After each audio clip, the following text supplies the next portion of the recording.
You're tuned in to Ask the Master Auto Technician. Car questions? Get answers right now. Call 850-763-0555. James Auto Center, we fix it right, guaranteed. Beep, beep, beep, beep, yeah.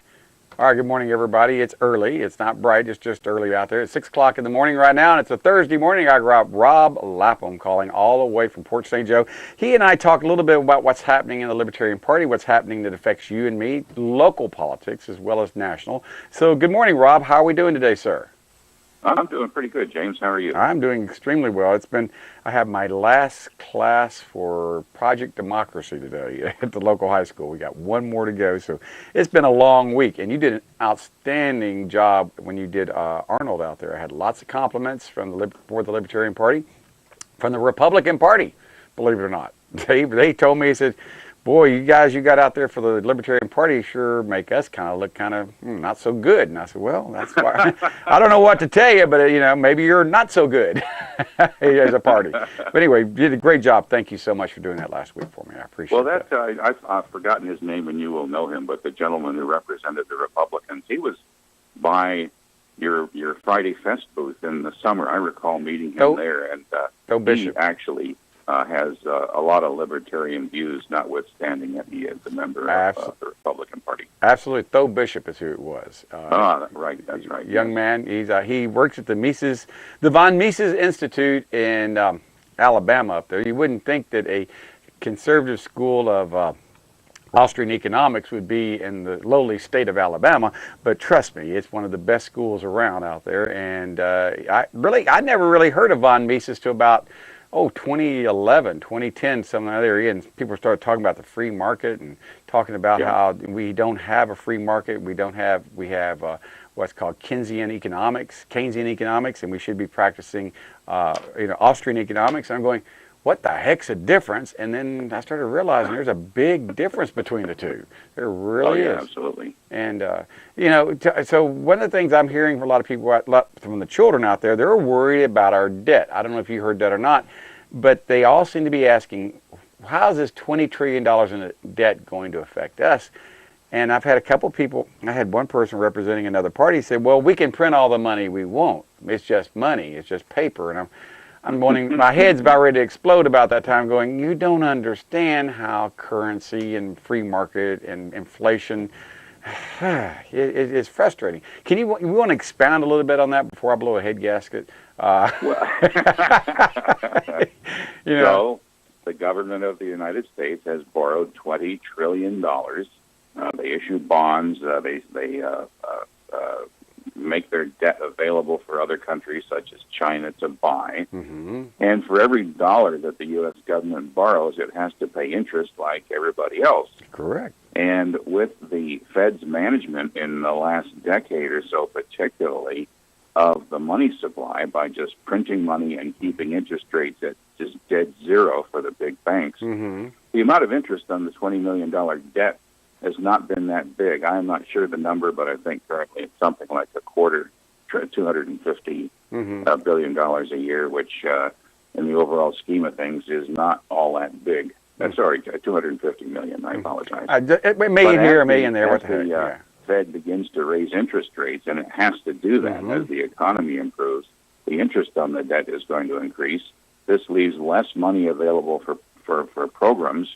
Most of the federal budget is eaten up by Social Security, Medicare, CHIP, and the Affordable Care Act for the moment, anyway. And there's just less money for what you name it: roads, military, health concerns, and so forth. So it is a burden for our future generations.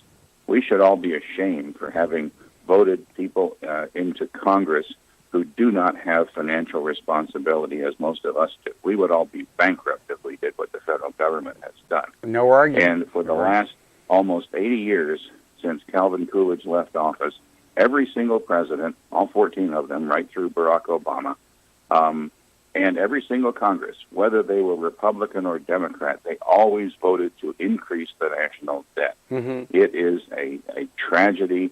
It is something that, frankly, I'm ashamed of. And even today, the Trump administration has not laid out an approach much less a plan, but they haven't really spoken to the issue of, hey, with what you're doing, talking about, everybody will keep their Social Security exactly as it is, Medicare exactly as it is. We're not going to cut back on anything. That doesn't, the budget doesn't balance, which means you continue to spend more than you take in. Yes. And aside from the fact that inflation is going to be rampant in several years and damage particularly all of the people who are on fixed income, retirees in particular, there's no plan. And so now the Trump administration says that the increased economic activity, if we go from 1.5% growth a year to 3, 4, 5%, then the incremental Treasury revenues will be sufficient to cover the extra spending. And theoretically, that's right. Reagan said the same thing, and President Reagan did it. He increased economic activity. His policies caused economic activity to increase, and the Treasury revenues increased a whole bunch, but not enough to cover the increased spending. He grew our military substantially. Yes. And so even Reagan spent more than he took in.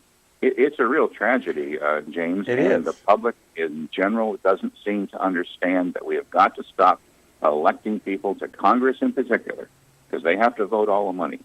And our current congressman has no interest whatever in controlling the budget. I had direct discussions with him in the last election cycle, and he says he's a conservative, but let me tell you, he is not. Well, you know, the proof is in the pudding, as they say, and you judge a you judge a tree, not a leopard. You judge a tree by the fruit it produces, and we shall find out. And one of the things I'm seeing out there is we've been doing deficit spending since '71 when we came off the gold standard.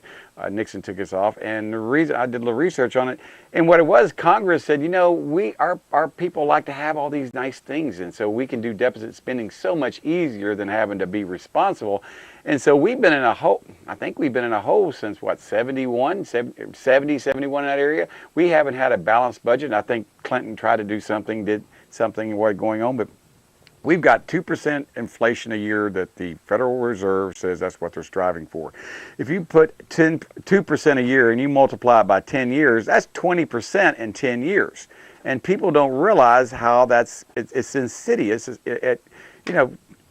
Fixed income. You put back $1 million. You give $1 million. You say, well, I'll be enough for me to retire. Back in 1970, $1 million would be enough for me to retire on. Well, now back in 1970, a new Corvette cost $5 grand, $6 grand? Right around $6 grand. That's right. Okay, now are they 70, 80,000? Yes, they are. That's what I'm trying to say. It's that tax that no one seems to realize, inflation. That is an insidious tax that's put on us by our government. You put money back and you say, okay, I want to have, what are we drawing, 1-2% interest if you're lucky. But right now, inflation is growing faster than what your money is growing. So people that are putting money back, really, they're not doing, that's why they're tempted to put it in the stock market, because it does a better job than just saving money. And that's gambling. And as you and I have seen over the years, a lot of people lose their retirements very, very easy just in a downturn of the stock market. And so what are you seeing that's going to be the future for the retirement? We've got about 4 minutes left for the generation that's coming up. We're talking about the 25 and 30-year-olds that I would love to be able to see opt out, but they're not going to be able to opt out of Social Security. They're going to be stuck in it, looks like. And I don't think it's going to be around for them. I don't think it's going to be around for me. Well, I'm hopeful that as a move in the right direction, legislation will be promoted by the administration to give younger Americans an option to opt out of paying into Social Security, and have at least the option of making their own investment choices or having some encouragement promoting them making their own investment decisions, because the government is a terrible manager of money, of investments. Social Security is a prime example. I mean, Social Security ought to be sitting with trillions of dollars in funds from reasonably smart investments. Never has happened, but continue to expand the welfare portions of the Social Security system and spend money that we all put in. James, everything that you, Anna Marie, I, all of us have put into Social Security during our working years, all of that money has been spent. Yep. Yeah. And the Social Security recipients today are relying on the continuing contributions of people who are paying into Social Security with the expectation that they're going to have a government-funded retirement contribution when they do retire. And at some point, those folks are going to be out of luck. I mean, it's coming up pretty soon. I think it's 2020 or 2024 when the Social Security system will just flat run out of money. So there's some real dangers. And if you say to a person who's in their 30s, what is the outlook for their Social Security income, it's a tough question to answer because there's no calculation that shows that there's going to be any money left for those people, yet they're required to pay in. It's kind of scary. It's a real disaster, to be honest with you. Now, I know as a libertarian, a lot of people say, well, your guy didn't make the office. I said, I know my guy I didn't vote for him, doesn't matter, but he is our president, and we are watching him. He's made I'll be honest with you, he's done some pretty incredible things that go against the status quo. I would not have thought he would have done half the stuff he's done in the first week or so.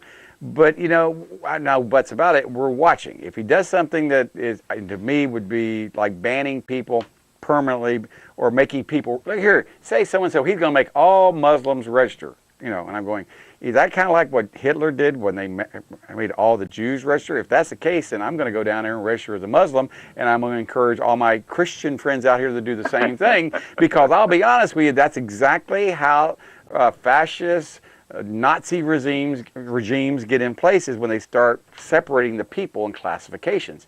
And that's not how America was built. I call us a assimilation where we all get together, we respect each other's ideas. We're a melting pot, of course, but we respect each other's ideas and we grow and we become a stronger nation. This idea of pitting, Muslim against Christian, this has got to stop, and I hope it does stop in the future. But we do have people out there that are determined to destroy us, and those people are not welcome here in America, and I think Donald Trump is doing a good job of trying to figure out a vetting system to ensure the people that are coming over here have the best interests of America in their mind. They're coming over here to make America better and make their life better. Those people I encourage. I want them to come here. Those people that want to hurt Americans or destroy our way of life, I want them to stay away. And I know that none of the Arab countries have even offered to take any of the Syrian refugees. They won't even allow them to come because they're a threat to their security. So we're no different. That's one of the reasons I tell people we are no different. But we should be getting tired of, they ask about bombing all the countries over there. And I said, well, the 7 countries we're not allowing over the countries we've been bombing for the last 8 years.